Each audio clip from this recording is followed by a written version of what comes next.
Ladies and gentlemen, welcome back to Ball Watching, a St. Louis City SC podcast. We are recapping today one of the most fun games we've played all season, Justin, and probably the coolest, hypest match we've played in our short tenure as a club. Maybe ever. We'll see, depending on how far we can go into a playoff run. But man, that was fun last night. I was not able to catch it live. I was at a gala, which I will tell about in a second. But Justin, how was watching the game live? It just looked hype. You were texting me, you're missing this. I mean, one of the funnest games to watch. Yeah, I felt bad. I had to, because what the gala that you were at that you'll talk about was something extremely near and dear to our hearts and very important.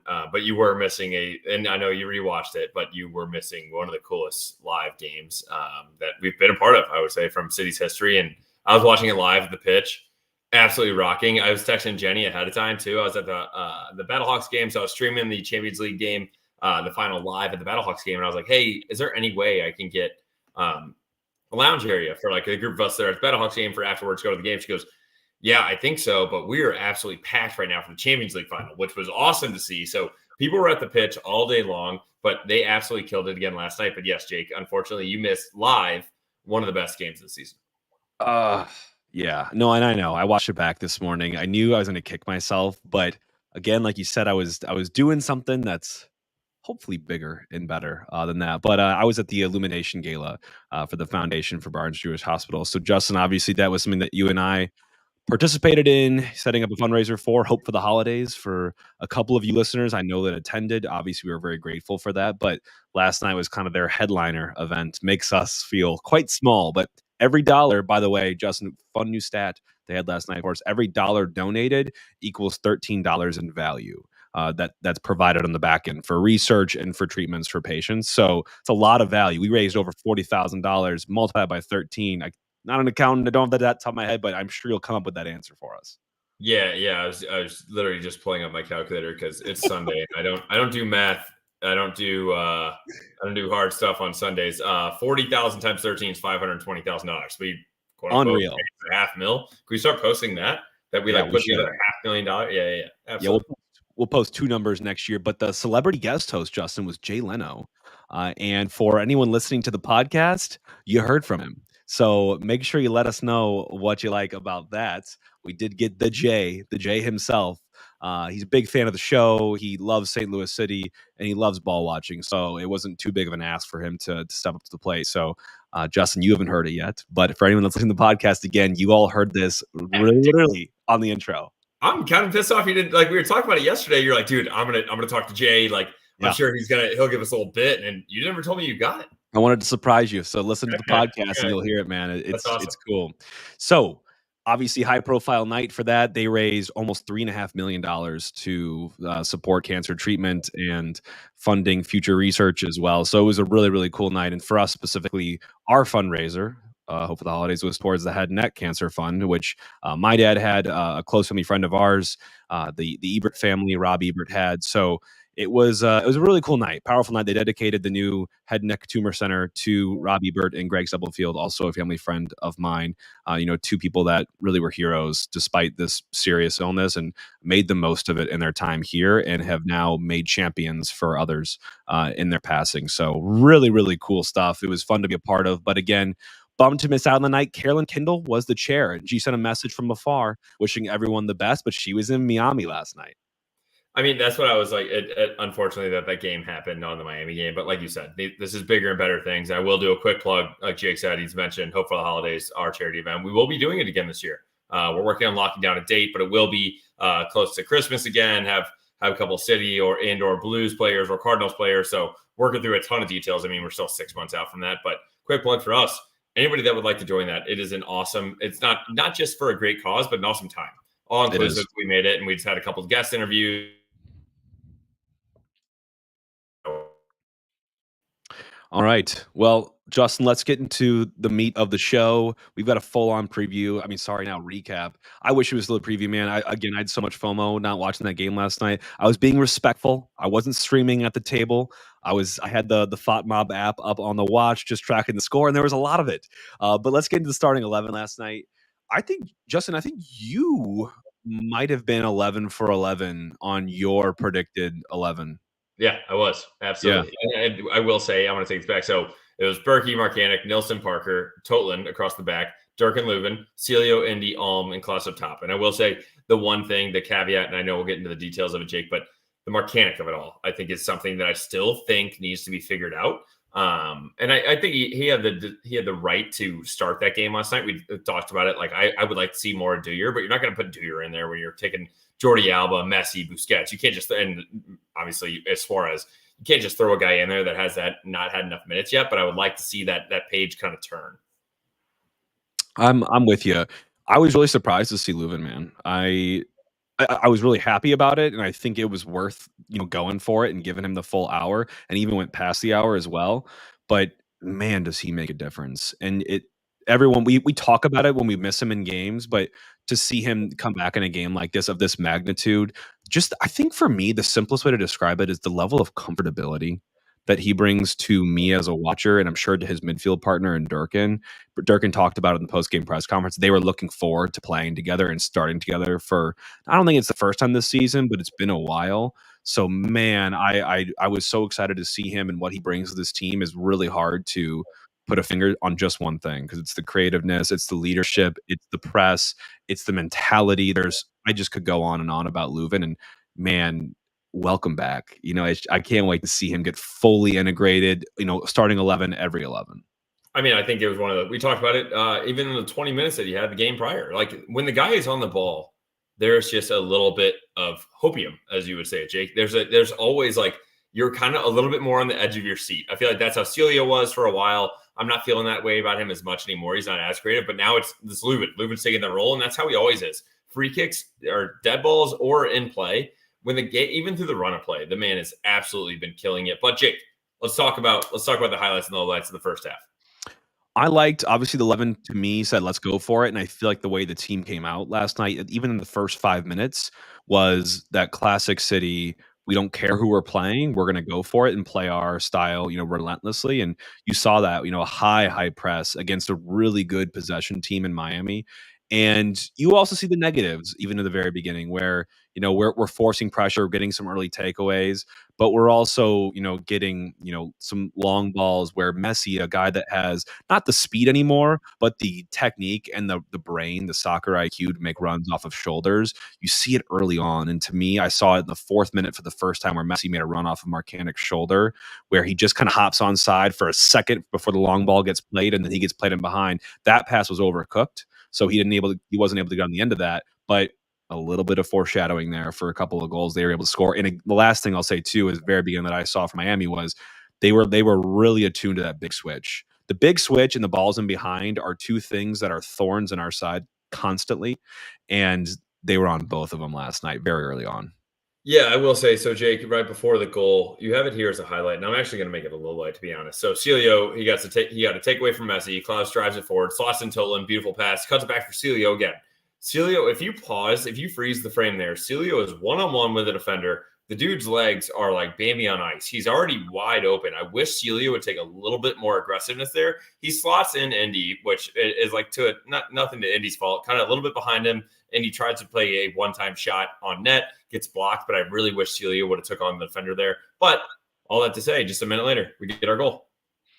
We do, and it's courtesy of Celio. And you look at this position that he's in right now, and you'd think that, man, this is kind of isolation one-on-one, because if you beat your man here, you might just be able to take on Busquets. I mean, he's good on the tackle, but if you can use your speed like he does, I'm sure you could blow right by him. But he's limited in options here. So I like what he does, is he just serves a dangerous ball to the top of the 18, where we have, 1, 2, 3 guys there to collect that ball. Someone can probably get to it. Durkin's the first to it. Takes a good first touch just outside of his feet. Has some options here. He's got Indy there on the support. He could turn, maybe play back, maybe Marcanic drops back, but no, he puts his foot through it and just hits a worldly of a shot. I mean, it was one of those, like, if you remember in the preseason, Durkin had an incredible goal. I'm forgetting who it was against. We were like, whoa, he's got a deep shot in his locker as well. And watching this go in, that's what I'm talking about, is a punch in the face, a good start, a low quality chance that we convert on that we haven't been doing at all this season. One other thing, tidbit on here, Justin, listen to the post game again. I'm going to reference it a lot in this. And he says that he spends a lot of time working on his shooting outside of practice on his own. And for him to be like a late runner into the box or a guy on set pieces, I appreciate that man. That's not his bread and butter, but to have that in your locker just in case games like this, I mean, what an incredible finish. Absolutely incredible finish. I will say, Jake, the first thing I literally said it to everybody. I mean, I was jumping up and down. I was absolutely amped, but very Sam-esque goal. And the fact that he didn't even look up. Like he took a touch and just drilled it. He knew where he was in the field. That is a professional that knows where he's at just outside of the 18 and puts it. And they say he puts his laces. He hits it with the inside of his foot. It curls it around the defender. He just knows where he's at. But look, he does not look at the goal once the entire time. And that's what I love it. I mean, shots on net, especially if you're going to rip it like that. If Joao I'll take a step back. If AZ does a shot like that thing may be landing in actually Miami since his game's in Fort Lauderdale because it's not anywhere near the net. It's going out of the stadium. But Durkin doing this, I absolutely love. What a finish, man. I don't care yet. Don't even look up. That doesn't bother me. Put that thing on frame. It's been killing us all season. We can't get these shots on net. We have a lot of shots per game, but the quality of them and where they're landing has not been there. So what a finish in a big game at that. What a big time player to do something like that in the first, almost 15 or so minutes. So kudos to Chris Durkin. Awesome goal. The game definitely opens up. There was a Suarez giveaway to Celio who drove it up the field and laid off for Klaus in the overlap. Klaus had that shot blocked. We had a low light in the 20th with Alm making a reaching challenge, and his right knee kind of collapsed underneath the contact. I forget who the Miami player was that had that. Didn't look good on the replay, Justin. And Kojima came on, and we'll get to Kojima, but walk me through your perspective on an injury and seeing the wrap that he on after the game. Yeah, so I've seen a couple different tweets on it, and I didn't tell you this, but I actually did do a personal response on Twitter. I think it was Tim Parker's bucket hat. And to be fair, I will say I agree with him in the fact that that when you see the wrap like that, the wrap that they had around his knee. So I've torn both my ACLs, and I will say that is a wrap that yes, they can typically use, but it's not 100% there. The one positive that I would say is I think it was Tim Parker's bucket hat. The picture that they posted was he was holding his kid. And so, if you have a torn ACL as a professional, I tore my ACL and I went out and I was still playing around, goofing off with my buddies for a couple months while swelling was supposed to be going down. Obviously, I probably should have been staying off it so that swelling could actually decrease. However, if you're a professional, they will give you crutches and you will not be holding a 40-plus pound child either. So I'm really hoping that it's something that's more like a tweak or maybe a strain on one of those either muscles and or ligaments. But I really do not hope that it's serious for Alm because that'd be a tough one. Oh my God, it'd be awful to lose him in that verticality. We just don't have other versions of Alm in the team. But Joseph, you're in the comments saying this already, and we'll get to this too. Obviously, hope the best for Alm, but Kojima, that dude was on a mission last night, and in a big game being thrown into that, what a performance, and we'll obviously get onto it. But unfortunately, shortly after that injury comes the Miami breakthrough and the equalizer for their goal, and it comes, guess who? It is Messi, and you can see in this. So, by the way, we went to the first goal on video as well. So make sure you're checking us out on YouTube if you want to see the visual laid on here. But Messi kind of drags Parker out of position here. He drags him all the way to the right side of the field, turns around, goes back. Jordi Alba is in acres of space on the left side now, so they had to switch to him. He sends in a good cutback to Messi, who has followed his pass. I mean, just a great IQ once again. Don't expect anything less from him. And we have about 5 yards of space behind him and in front of him between him and the nearest defender, which is unacceptable. Parker, to me, should have stuck with him after him playing that pass or should have passed him off specifically to someone else. Maybe he tried, and there was a breakdown there. And Messi hits a curling finish into the corner. Berkey gets a hand on it. Not enough. I think he might tell you that he should have that one back. But overall, it's a well-worked goal by Miami, pulling us out of position, switching it to the left. Alba, great pass, and Messi, good finish. Yeah, I will say, Jake, the one thing on this, I agree that Parker did well to stay with him all the way wide. Coming back in, maybe it's not his man, as then you can see, I think it's Suarez that is on the back line, so Parker needs to step back in there. Right here, you can see Leuven needs to be dropping in and being on Messi, or somebody. We talked about this. Unfortunately, immediately after that goal went, I said that was my one goal for the game, is no ball watching goals. This was a ball watching goal. How do you allow Lionel Messi to have 5 yards in front of him and behind him inside of our own 18? I don't think anyone, even Berkey, will even have that much space inside of our own 18 at times. So I don't really understand how you leave the best player in the world with that much space, top of the 18. Great finish. Rome got a hand to it. I bet you if we talked to Rome, he said he'd probably say, yeah, I probably should have parried that a little bit further away. But I mean, it's a shot from Messi from maybe 16 yards out. Tough for him to save. Yeah, I agree. I don't think it was a poor play on his part at all. I just think it was poor defense, and I continue to feel for Berkey, and he talks about it in the press conference too. It's just we keep giving up on these stars, giving up when I'm saying giving up, when they are off the ball, you should still be paying attention to them. I mean, it's their movements off the ball, honestly, that can be what makes them and sets them apart as stars. And Messi, a guy like him, a guy like Danny Bouanga, Chicho Arango, Jordan Morris, even in the Seattle game, those guys know where to go and where to find the ball. And just when they're not on the ball, doesn't mean you can just tune off. Like, you have to be on them at all times, and they're gonna make you pay for it. And he does in this case. I will say the team overall responded. There was a good Leuven deep cross into Klaus, who beat Callender to it, the goalkeeper from Miami, but he headed it over. It was a great chance in the 26th minute. 34th minute, Berkey had a great near post strong hand save after Miami had an overload on Totland's side.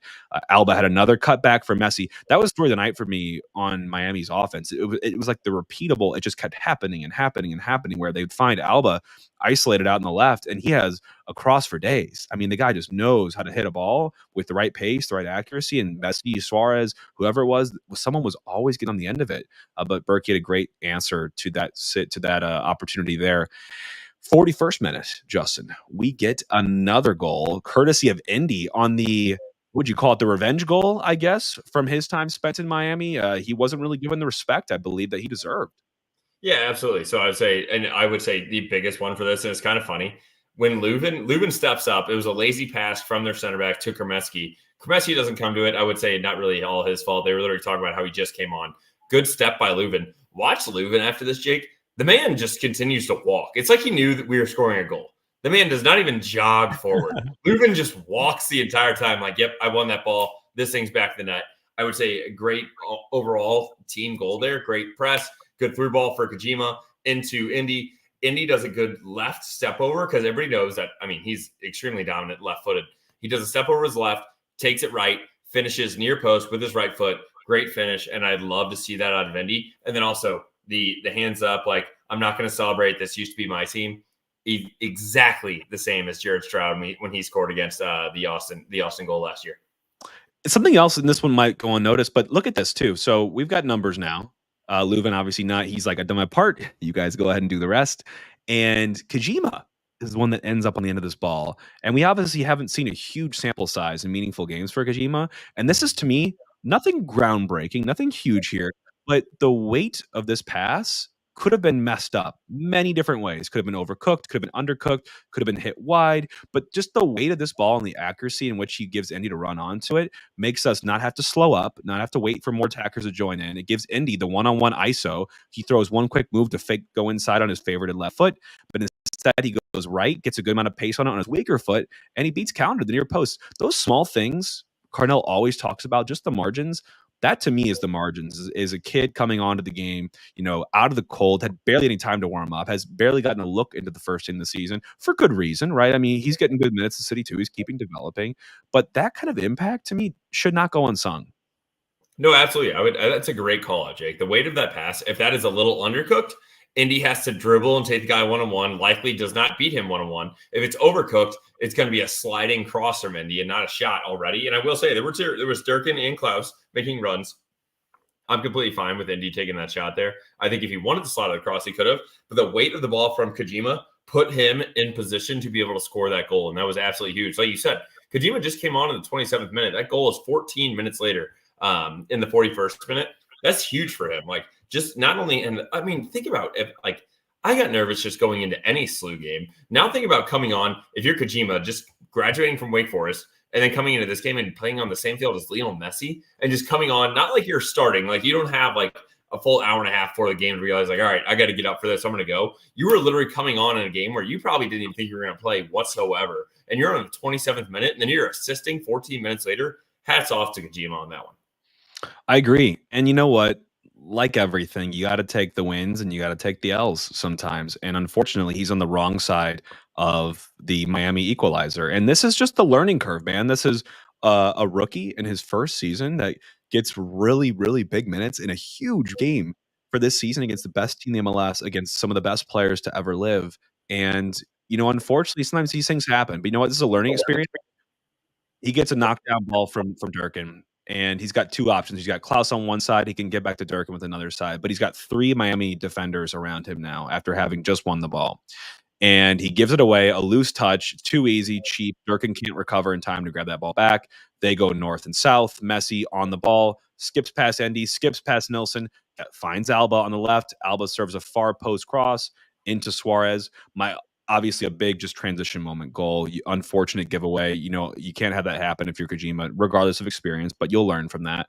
My one thing I do want to talk about here, and I'm not going to take the easy way out and say, oh, it's a foul right here. So look, if you're looking at me right now, yeah, the Marcanic trip, JT, you're in the comments saying the same thing.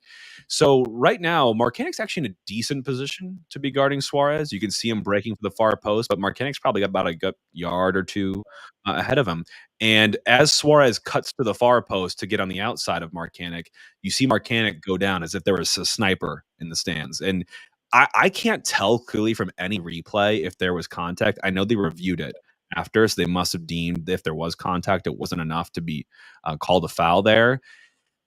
I hate to say it, but I'm going to be a little hard on Marcanic there. Unless there was a good angle of that video or some hard proof that there was a decent amount of contact there, I want you to do everything in your power to stay up with Suarez there. Don't expect to get bailed out by the referee or VAR. And I might be being a little bit harsh there because I can't tell if there was a good amount of contact on Marcanic from Suarez. I assume there was something, unless he tripped over himself and tried to sell it. But he's in the right position. If you just stay on your feet or you try, I hope it's not one of those things that he was going down hoping to be bailed out. And it kind of looks like that a little bit to me. It absolutely does. It looks like Mark Wahlberg was in the goddamn stands and doing Shooter, the movie. If anybody hasn't seen that, 2007, absolute classic. Watch that tonight. He went down like a sack of potatoes. I don't really understand why. Like, you got to at least stumble. Like, he just went and, like you said, like a nosedive and slid. I would say good attempt by Tim Parker there to try to do a slide and block it. I mean, the cross itself was right in the perfect spot to where Tim Parker couldn't touch it. Berkey couldn't get to it. Marcanic should have been the one to clean that up. You're not going to get a foul call there. You got to stay on your feet. I don't care if you stumble, but you got to stumble. He just went immediately down and did a belly slide. And I don't really understand that out of Marcanic. And maybe I'm being a little bit too harsh on the guy, but obviously there's an additional goal later that we'll touch on. That was also, I would say, his fault. Last thing there, timing of the goal, 45+2. And this is a theme for me. These goals so late in the game, so late in the half, this team, I have not seen anything to tell me that Carnell or anyone on this team has figured out a way to just put the clamps down and know when to just see something out and through. We really, really struggled to kill moments in games and to see our way through that without getting punished or coming out unscathed. It's just really frustrating to have that half like we did and to go in even when I really think, all things considered, we probably should have been leading by 1, maybe even 2. And I think that gives us a hell of a lot better chance going to the second half than going in even. So the timing really bothered me. You got to have the wherewithal to prevent that from happening. It's a shot in the side. I mean, as you go into halftime, it's a gut punch. Yeah, when you talk about this, if you're looking at this game, it's like, all right, we've scored 2 goals in the first half against Miami at Miami. We got to be winning. You got to be leading at half, especially with Roman Berkey in the back and all of this. It's a tough one. I understand trying to keep out Messi, Suarez, a group of guys that is likely playing their last game for the next 5 weeks or so with Copa America coming up. I understand they're just pounding at the door, but we got to figure out a way to buckle down and be leading at half when he scored 2 goals. If you told me you scored 2 goals in the first half, I would have put $1,000 in the fact that we'd be winning that game, not the fact that we'd be tied going into it at halftime. I will say we have a couple highlights here to jump into the second half, and it's mainly Celio related. But like you said, Jake, imagine if we were already winning at half, and then we would score the next goal and be up 3-1 as opposed to a 3-2. This game would be put to bed.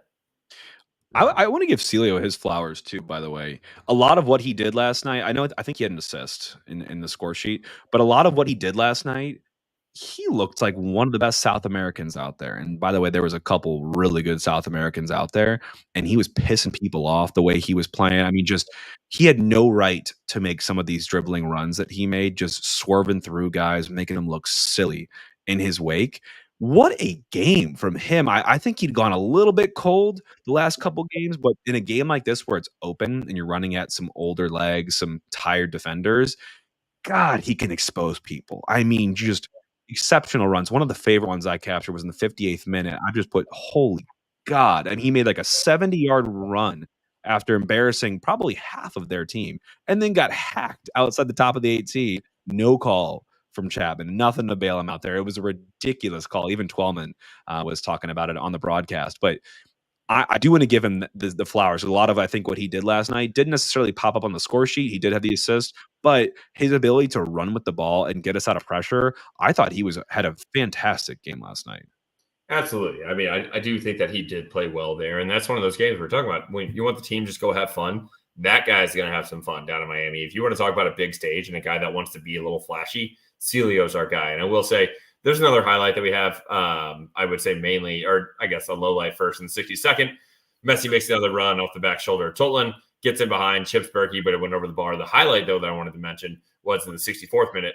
Durkin pounces on a failed Miami clearance, has a shot at the near post, but saved.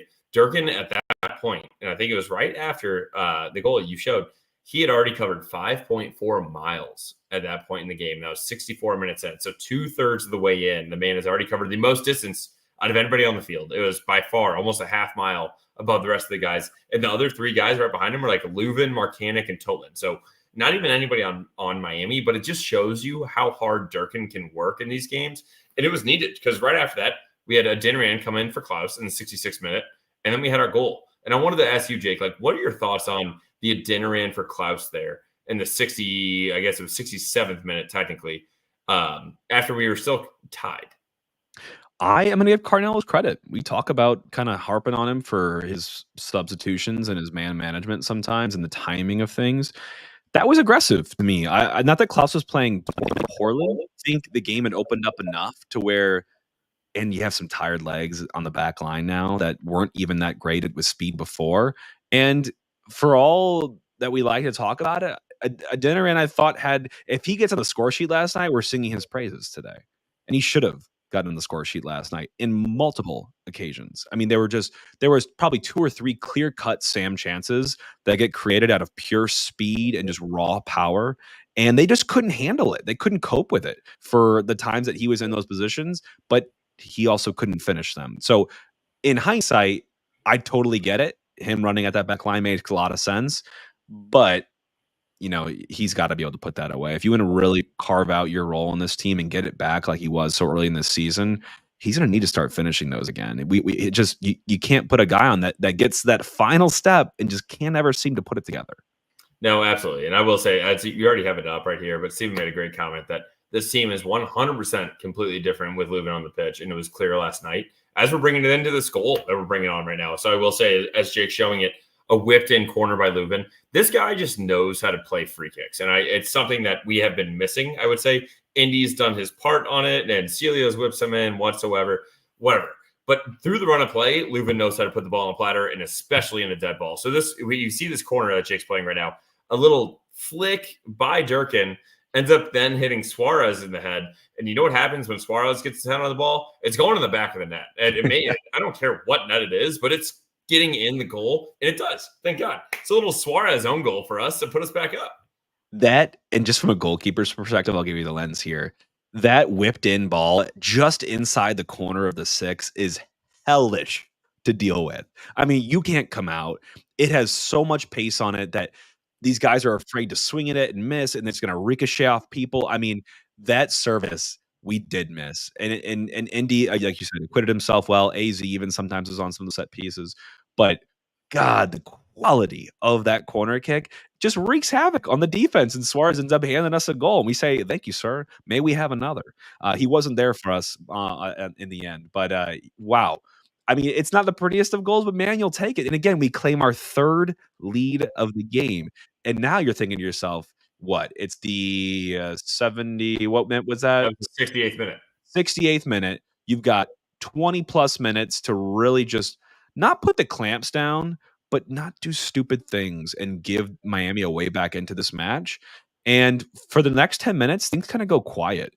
There was an Adeniran chance that he found by Indy after a ball recovery. He let a shot loose, didn't really trouble calendar that much. Berkey had a great save after Messi carried the ball into the final third. Suarez knocked Parker over, which was a little bit controversial in my opinion, and Messi laid off for Kromowski, who had a great shot in on Berkey, had a great save. I said it went quiet. I actually really meant from like the 72nd to the 82nd minute kind of things went quiet for us. But Adeniran had another flurry of a chance, 72nd minute, ran onto a loose header by a center back that was kind of going backwards. And it's one of those, you're like, oh man, people are going to be mad about this online when St. Louis scores this goal against Miami for the icing on the cake. But his second touch just let him down. He created space with the first, and the second one, as he's about to close it on Calendar, just too heavy, and Calendar collects it. Yeah, Jake. So then in the 82nd minute, Hebert comes on for Indy and Leuven, or Thorson on for Leuven. I want to get your thoughts here. So Nate Kalish DM'd us on Instagram. He said, what are your thoughts on bringing on a fifth defender? And I responded, I'm like, personally, I'm not a big fan of it. I would say in the 82nd minute, that really changes the style of the game. You're throwing a guy in there that is literally has not touched the field, and you're expecting him to close down the game for what, 15 minutes tops when you think about like a +7.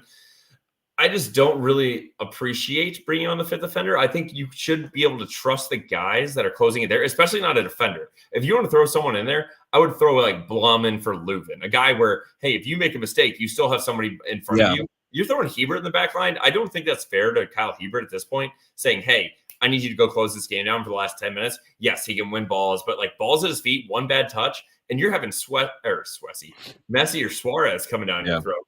And I just don't really appreciate the whole fifth defender mentality. I do understand. Yes, we're up 3-2. We're on the road. We need to close this game out. Trust the professionals that are already on the field, have been playing this game. If there's someone that's tired, take them out. But it doesn't need to be an automatic, like Kyle Hebert needs to get in now that we have a lead. What are your thoughts? My thought is that the idea, the theory, it makes so much sense, and it works for a lot of teams. Put the clamps down, add the defender, shore up your back line, give them some fresh legs. But for us, again, I'll go back to it. That's never worked. That was the worst we looked defensively all night when we added a defender to our back line.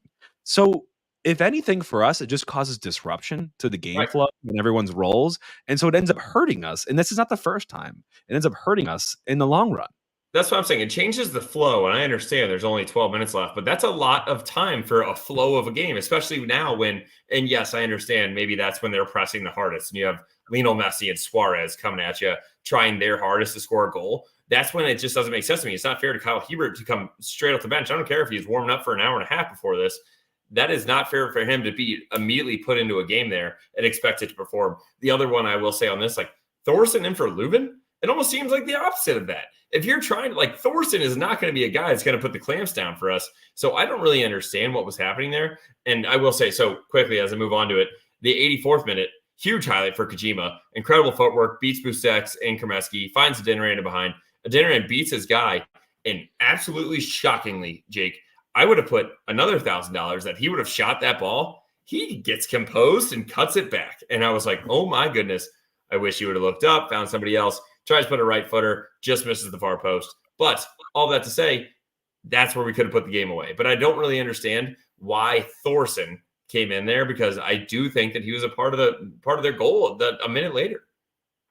Yeah, Thorson. I feel like we've entered spiral mode here, and some of it is not his fault. I think if Alma's out for an extended amount of time, you're going to see a lot more Thorson, and we're going to really, really get a full look at who he is as a player in full 90s.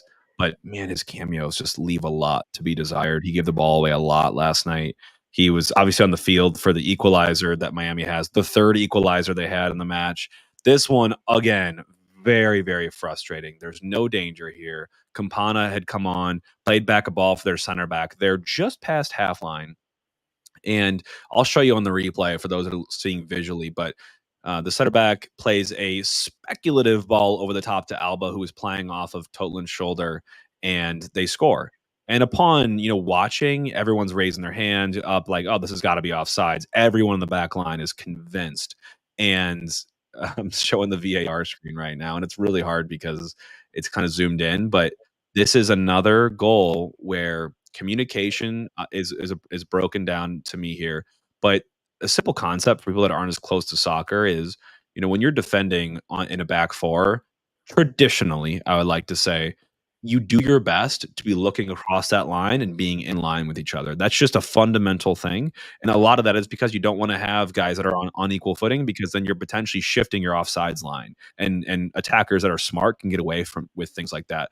Alba, not even an attacker, left back in this case, but smart enough, plays off of Tolan's shoulder. I think Tolan does enough to make sure this is offsides, but Marcanic is about 2 yards behind center backs Parker and Nilsson, who are equal. Like I said, 2 yards ahead of him. So Marcanic's left foot, or his dragging foot, his body is keeping Alba onside in the end. It's really close any way you slice and dice it. But to me, it's a lazy mistake, a tired legs mistake, a lapse in judgment and communication that leads to a very punishing, very frustrating goal against for us. And Jake, I would say that maybe we're being a little harsh. That's my first thought was, but no, this has been a consistent thing for Marcanic, and I don't understand it. When you look at it, and we go back to the LAFC goal, when you see Bowanga make the run in front of him, and then he tries to step up late, like, no, dude, just have a little bit more energy and be tight with your line. This is something that is not acceptable at this, I would say, level of soccer. You always need to be a flat back four. If somebody is leaking, that's the reason why goals come. And then I think it just happened with Manchester United. Who was holding him on? Somebody else was just holding him on. He was like 12 yards behind the defense.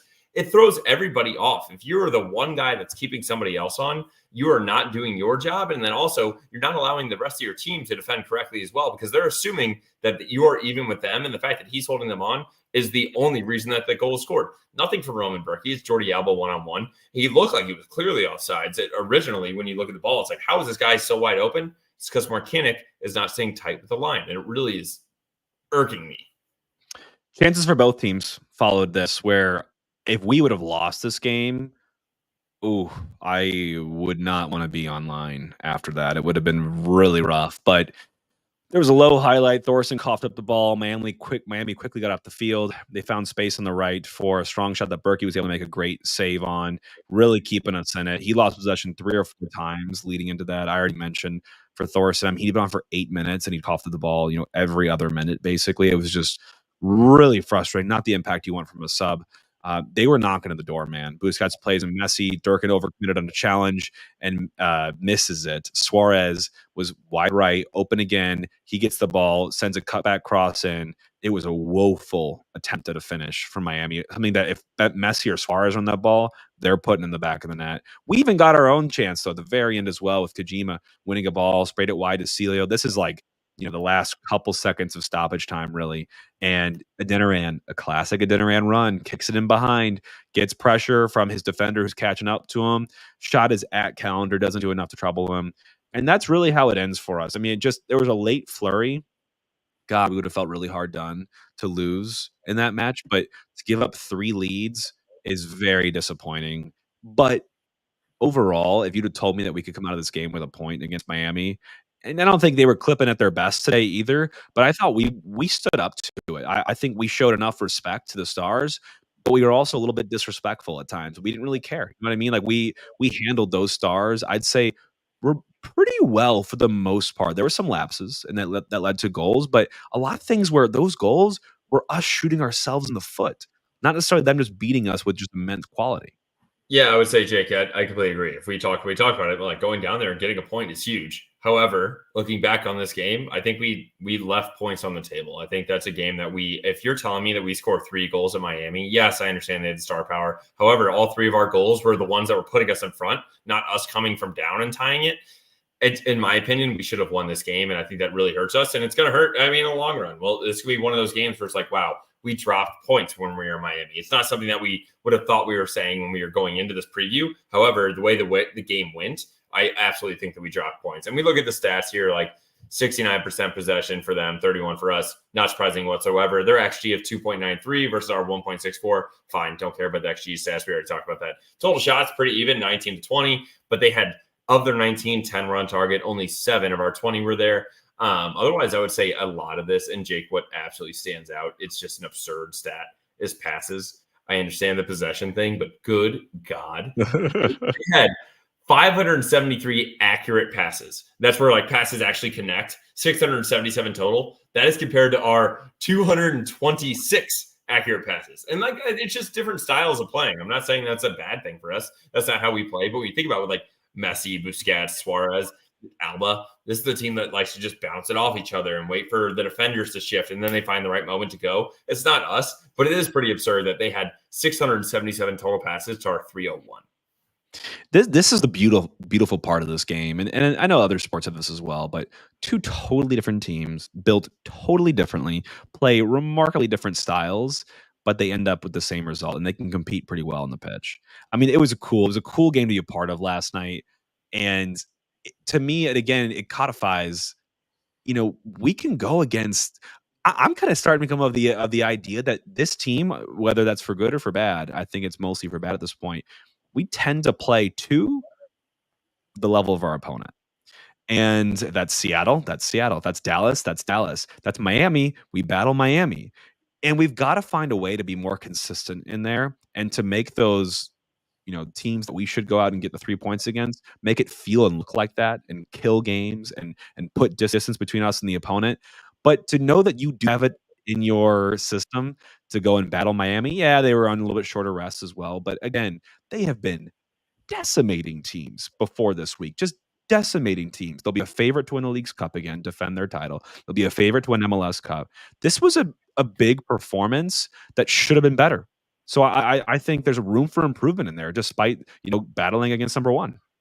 Yeah, I couldn't agree more. I do think that, unfortunately, and I would say it's more unfortunately than fortunate, that we are playing to the level of our opponents. And I will say, with this upcoming schedule, Jake, this is one where we need to get that out of our system, because this is a month where we really need to make up points. So now, looking at the standings after this game, we are currently 11th in the West. We have a game in hand on a couple of different teams, but like we only played 15 games. Now, Real Salt Lake's played 17. But I will say, with our 17 points, we are 11th out of 14 teams in the West, and that's just not acceptable at this point. What is nice to see is that Kansas City is down at the bottom with their massive losing streak. However, this is one of those things that, like, yeah, you're talking about it. Like, Miami is well and above the rest of the MLS in points and goals for and all of this. So it's good to see that we could do something along those lines, but it needs to be more consistent. And you already mentioned that they are likely a team that is going to win it, or at least favorites. They are plus 200 to win the Cup. God dang Cardinals are maybe plus 200 to win a lot of our games currently right now. And Miami is plus 200 to win the MLS Cup very early on. You can get LAFC at plus 650. Jake, I don't know if I put any of my money on it, but we're 50 to 1 right now. Who knows? I think this team has a lot to prove to me to put any sort of money on them winning in a knockout competition, given they've done none of that yet. But I love it. People wouldn't have bet us to win the Western Conference last year, so there's been worse things or less odds things that have happened. You know who I would put money on, Justin? Hoffman Brothers. Hoffman Brothers are the presenting sponsor for 2024 of Ball Watching here. And God, you want people in your corner. Anything home services related, guys, we are now officially getting into the heat of the summer. You don't get outside for more than 5-10 minutes without breaking a little bit of a sweat, just a little bit of a dampness. If you bear with me, and it's going to put some strain on the AC system. It's going to put some strain on your house, anything under the roof. Make sure that you have the right protection, and the home protection plan from Hoffman Brothers is the way to go for priority service, white glove home care. Hoffman Brothers has it for you. And it's at great value too, man. I mean, obviously I have it. Justin, your girlfriend Danny has it. It's just a great service, and what a great partner to have. We love Hoffman Brothers, and you can love them too. Show them some love. Reach out to them. Give them a call at 314-664-3011 or online at hoffmanbros.com. This is one of those things, Jake, that, yeah, we have some plugs that we put in here, but this is a serious one. Like, these guys are absolutely incredible. I would say from a customer service perspective, top notch. This is one of those things like, oh, I'm a little nervous. Like, maybe I don't really know what's going on. These guys understand that a lot of us don't know what the hell's going on when it comes to our AC, and they will treat you right. They will not like laugh at you if you don't understand what's going on. They will come in and be like, oh yeah, I kind of get that. Here's how we're going to fix it. Call Hoffman Brothers. Like Jake said, this is a team that will absolutely line you up. Jake, as we're getting into it, we're talking about player ratings. I think we've done a lot of individuals already. Who is your heart and soul juice player of the game? Durkin is mine, and I love yours, but Durkin is mine. Made the most of his finish, an XG monster on that one, that one really, really not even it's kind of like a half chance that he had, but what a finish. 8 passes in the final third as well. Not known to be doing much of that. 13 defensive actions, 6 of them recovering the ball for us. He put in a performance last night, just covered ground. And that's not an easy task against a front like Miami has and a midfield like Miami has. He was a destroyer last night. Was it a perfect game? No. But we remember him for his offensive work with that goal and also just the work rate he puts in defensively. We are a different team if it's anyone but him in that lineup. Absolutely. I think Durkin was a great one for this one. And obviously with the first goal, even though he didn't even look at the net, fine. I don't care. You're scoring the first goal, Miami. Good for you. My heart and soul juice player of the game, Jose Kojima, dude. It's not even like a stats thing. The man, I think someone else already commented, he was all over the field the entire game, dude. And he came in, and it was one of those things where, like it talks about, he's a 21-year-old coming in off the bench, not expecting to get that many minutes, if any minutes whatsoever, played a full 63 minutes as a 21-year-old going in against Messi, Suarez, Alba. He had to have been nervous as hell, and he just looked calm, cool, and collected. That assist that he had on the Indy goal, like you said, perfectly weighted ball. And I feel like this guy is an absolute workforce. And I think it's great for him. Yes, he had a giveaway on one of their goals, but I think it's all going to come with time. And this is going to be one of those utility guys. We talked about Ostrak going down. He's going to be that new Ostrak. He's going to be a guy that we can play at right back, left back. You can put him at holding mid. You can put him at attacking mid. You can put him on the wings. This is a guy to look out for, and I'm extremely excited for him. So my heart and soul juice player of the game, Jose Kojima. Go to souljuice.com. SEOULJUICE. I almost spelled juice wrong.com. Using code BALLWATCH, get 20% off. You can go to Schnucks, Straub's, Deerberg's, Sam's, Costco, anywhere you get yourself mobile on the run. There's one right on Brentwood that I went to. It's at that like circle stand where like the fresh stuff is. And you already talked about it. Like this is the freshest thing at those fresh stuff. Like those sandwiches are sitting those for 5 days. Soul Juice will clean up that sandwich line. Go get Soul Juice. Steven in the comments have had your comment up here for a little bit, but Berkey was not an option. Play of the game was a swing and miss. It's funny because I didn't even consider him for this. I even would have considered Leuven and his impact on the game. And that tells me 2 things. One, that we are just so used to what Berkey provides this team. We're so spoiled, and because he made some incredible saves last night. Nothing I would say world class, but some really strong, solid saves. Nothing I would really fault him on.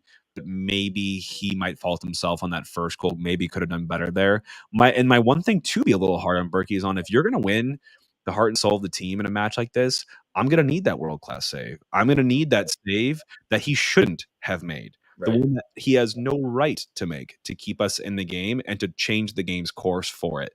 That, I think, is what gets you that award. And as good as he was last night, as sturdy as he was last night, it wasn't that match. No, he had 7 saves, and I agree with you, though, Jake. A lot of them, I mean, he did keep us in this. To Steven's point, like, we could have easily lost this game. However, 3 goals let in. Yes, I understand a lot of them were not particularly his fault, but, like, the one where he got a hand on it, he makes that save, keeps it out, we get the dub. Completely different conversation. I will say maybe we're just being a little spoiled. Like, I'm literally harping on Berkey for not making a save on Messi from inside the 18. He gets a hand on it. Like, no. Berkey did an incredible job. However, I just think there was other players in this game that really shined when we didn't expect them to, and that's what we're going to call out. Let's do a speed round, Justin, on predictions. Greyhammers, you and I both predicted draw last night, but 2-2, so we were just slightly wrong. Not bad. I predicted the both teams to score over 2.5, which hit in the first half pretty comfortably, so that was great. I got that at even money. It was pretty juicy towards the end of yesterday before the game, and you bet City +2 on the spread. They were +1 before the game kicked off, and you obviously cashed that as well. So, I mean, a very green day for us. Yeah, it's something that we talked about, that, like, when we make these bets, usually when we're an away team, the odds get even better for us as bettors. But however, that +2 was -120 when we did the preview on Wednesday. And I think you texted me, it was like literally -290 at kickoff. And so one of those things, if anybody is looking to bet, shoot us a DM. Like, I also parlayed the over 2.5 the game with the Battlehawks money line, cash. I took City to score 2 goals at +210, cash. Like, if you guys are ever looking for it, if anybody's reaching out or looking to shake things up, shoot us a DM. So we got some good questions, Justin. We got some in here live as well. I'm going to hit the two that I got ahead of time. One from Duckness on Twitter. Question for the show. This might seem sarcastic, but I'm actually serious. What more and or how long does Berkey have to be with City to get a statue outside the stadium? Kind of like a Hall of Fame statue outside of Bush. I personally think if he plays like this for his whole contract, and my assumption is that he will, he'd be worthy of one. I think he has been a great, important asset to the franchise. I fully agree with that, and I don't think we're very far from it. I think if there's anyone that's getting a statue, it would be cool to be him at this point, just for his leadership, being our first captain as well, and just the impact that he's made. Again, I would rather have no one else in that other than him here. We'll see how aggressive they get on the whole statue front. I don't think it'll be soon, even if he plays out his contract. But I heard a little murmur from him on the post game where he swapped with Messi the jerseys. If you saw that after the match, and I think Tom Thurman asked him, how cool was that? What was the experience like? He's like, yeah, I rush over there because you never know, if we're going to see each other next season. If I'll be here or if he'll be here. And I was like, I didn't want to hear the other part of him not being here. I'm not looking into that, but obviously you never know. And I do get, I'm sure he gets frustrated sometimes with how he ends up kind of being left on the hook by our defense. But I do think that he is happy here. It seems like he enjoys himself, and he's been such a wonderful player for this team. Yeah, I would say as far as the statue goes, I think it's not very likely, unfortunately, because I do think that that's one of those things that we're going to have like a history.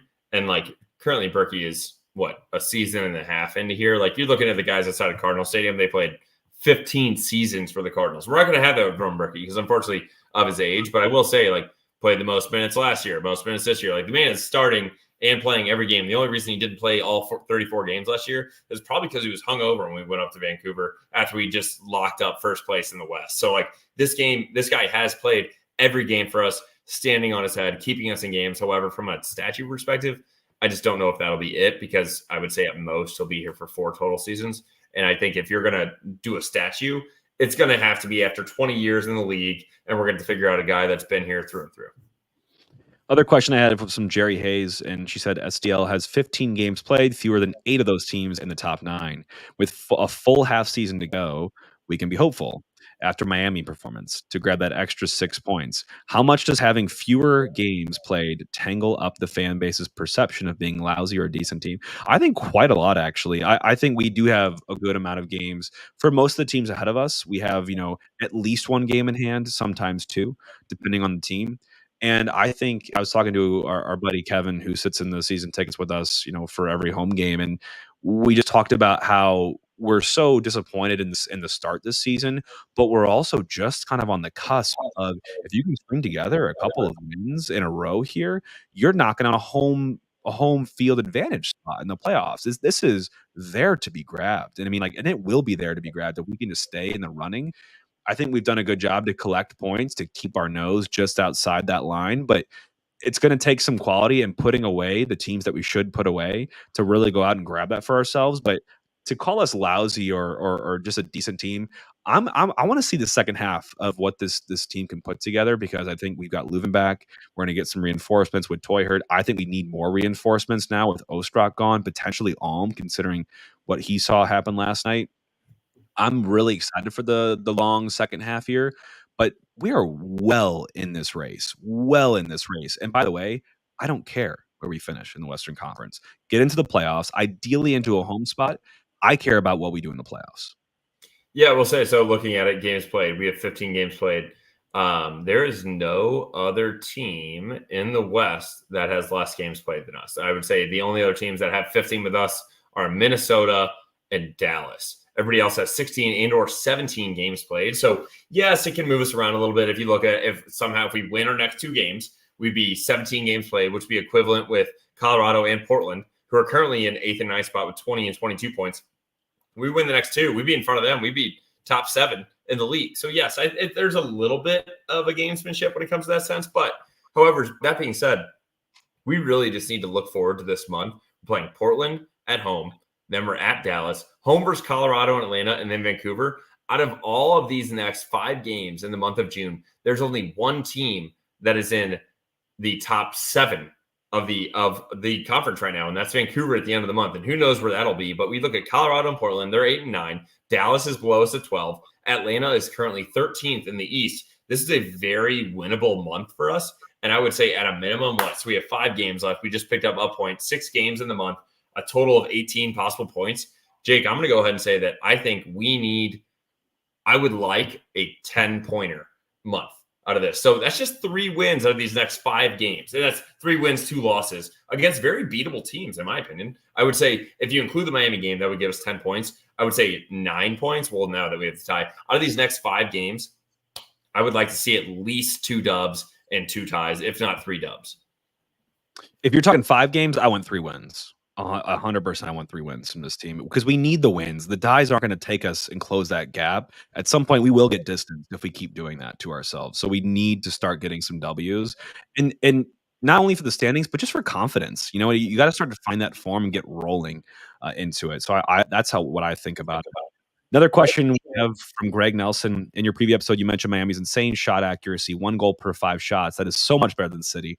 How do we get better quality, high XG shots like Miami does? Is it simply player quality? I do think part of it's player quality because Miami just has guys that know how to take those chances. And I think we did a little bit better this last night. And Durkin mentioned this in the post game, talking about the level of comfortability and confidence when you're playing the ball around the opposition's 18, just not fumbling over yourself just to spray something at the net if you can, just finding a little bit of prowess and a little bit of resourcefulness and not rushing the next pass, looking to lead your next, passee and making sure that it's on a platter for them. I think it's those small things that can improve us because we're finding ourselves in good positions, but we seem to flub a lot of them. So I think that's the real solution. But I do think higher quality players can put away lower quality chances.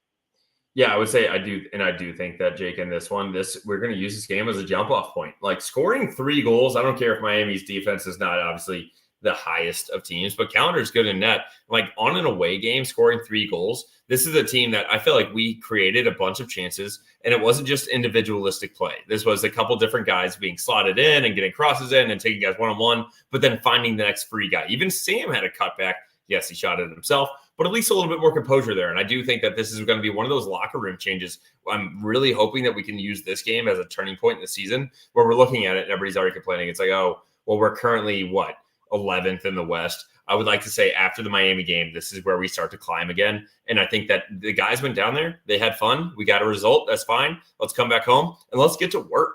And we're going to sign Toyard here in July as well. Or we signed him. Sorry, he'll be here in July. That's going to be another addition to the team. A lot of guys are going to be training even harder to make sure they have their starting spot. Alm injury may be a problem. Yeah. That's where Toyard slides in. That's where Kojima slides in. We have plenty of guys that are waiting to get minutes. And I do think that this game could be a jump-off point for us. I hope it is, and I do think reinforcements will be in the way. Lutz is going to have a busy summer. He has to at this point. We're not getting Royce. If people have seen that news, he's now in advanced talks with the Galaxy after a conversation this weekend. They had the Champions League final. He did play, but he lost. Man, what a brutal end to his time in Germany. But, they had Charlotte delegates and LA Galaxy delegates in London at Wembley talking over his future, and Charlotte ended up selling their discovery rights to the Galaxy, and now they're in advanced conversations. They don't have a DP spot right now available, so they're going to have to get pretty creative, or he might have to take a significant pay cut to go to the Galaxy. I have a feeling they're going to work it out. And by the way, that's not shocking. This happens. Big markets. I'm sure the wife loves LA and the idea of LA. And I'm sure they'll find a way to make him paid handsomely. And it's cool to have another star like that in the league.